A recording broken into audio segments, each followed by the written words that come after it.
我们全家都对不起张拿铁。现在我跟他说话，他是这样的：我爱你。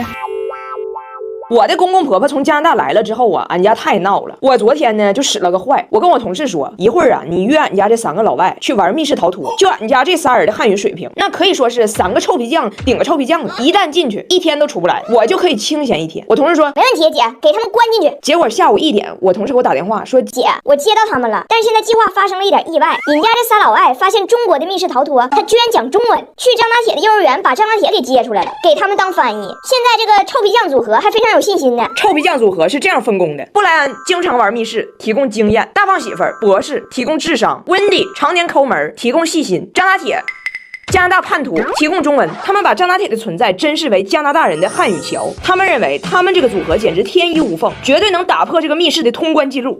这4个人兴高采烈地来到了密室逃脱，在第一个线索这里发现了第一个问题：张拿铁这个汉语桥他不识字儿。张拿铁就是什么？那是根本。这是什么？我哪知道啊？我是中国人，但是我不认这，不认这。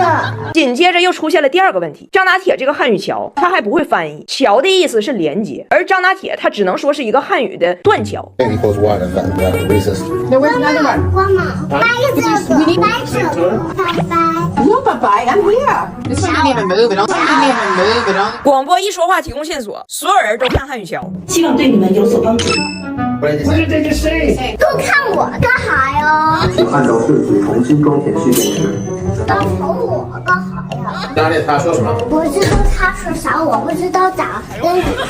密室逃脱的工作人员也很担心，因为按照这个速度，他们有可能因为缺氧死在里边。张拿铁一直在求救，这些老外不认字儿。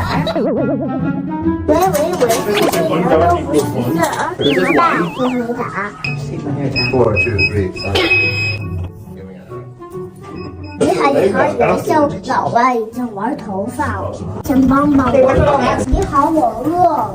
他们彻底被困在了这里。张拿铁这脑袋嗡嗡的，他跟我同事说，我要给我妈打电话，让她把我救出去。我看着还是心软了，我就出发去接他们了。这天阳光还挺足，不能光顾着美，防晒可不能忘。我最近很爱用修丽可防晒小银伞，护肤最后一步轻轻一涂，美白防晒2手抓，一整天咋折腾都不担心，不用补。最近跟他们频繁外出，用它不但没晒黑还白了。我接到张拿铁的时候，他是这样质问我的：为什么把我和3个外国人关到这里面？为什么呢？但这还是真记仇。回到家了，都过好几个小时了，我寻气儿消了。我说张拿铁，别生气了，妈不给你救出来了。为啥让我去？又吵我，又吵我。最近呢，贾奥达去这个舞蹈学校有个活动，就是啊，每一个女孩选一个男伴来跟你一起参加这个期末的舞蹈演出，舞种是芭蕾。大胖媳妇认为那肯定是他了，但是贾奥达想了一想说，我想带我的小弟弟。大胖媳妇本来以为这是人生第一次和女儿同台共舞，属于高质量陪伴，没想到女儿选择了弟弟，就心里有点失落。去看了一眼他这个舞蹈班，发现别的孩子爸爸都挺年轻的，就挺帅的，嘴上没说啥，心里那正经多心了。是不是女儿嫌弃我，对自己下手了？最近减肥减掉了18斤，天天健身吃沙拉练舞，甚至还给自己约了个植发手术。然后这个彩排练舞的时候呢，大胖媳妇和拿铁都去了。然而胜算在握的拿铁却频频出问题。首先，拿铁对这个4小天鹅华尔兹舞曲无感，站那儿不动。我说老师，我是妈，我了解他，你给他放一下逆战。拿铁在这个出道之前路子比较野，属于混迹铁岭广场舞上的广场舞啊，跳疯好几个老太太那种。然后逆战一响，拿铁嗨了。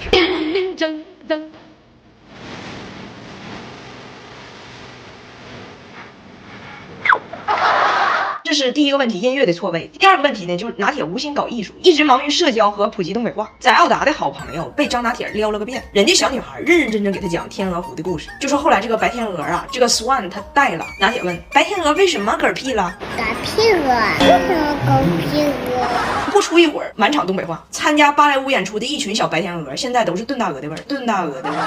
在奥达看着平时跟他叭叭叭说英语的孩子们，一个一个的倒下了，那个表情就是家人们谁懂啊？拿铁老出情况了，但贾奥达还是觉得有点想带弟弟跳。大胖媳妇不死心，还是坚定的跟儿子公平竞争、公开角逐。结果张拿铁彩排的时候上来裤子就掉了，倒是大胖媳妇一顿神舞，那3尺8的水蛇腰有一点风韵在身上。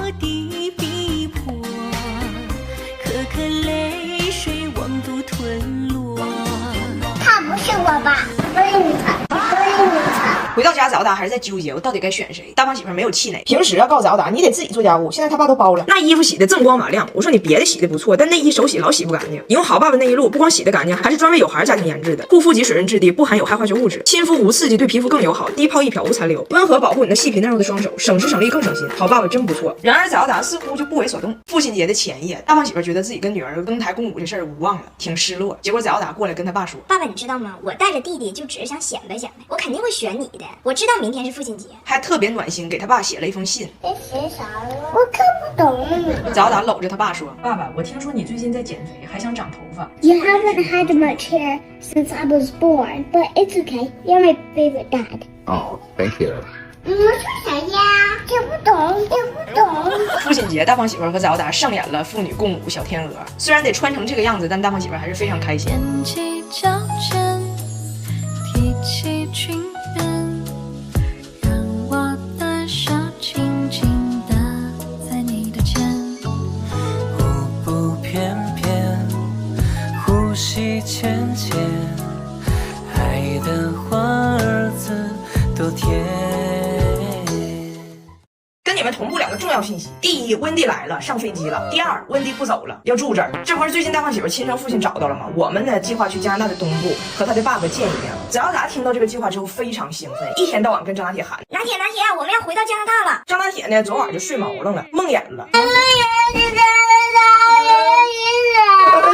看妈妈做梦了，知道不？看妈妈，这是去哪儿？我不想去加拿大。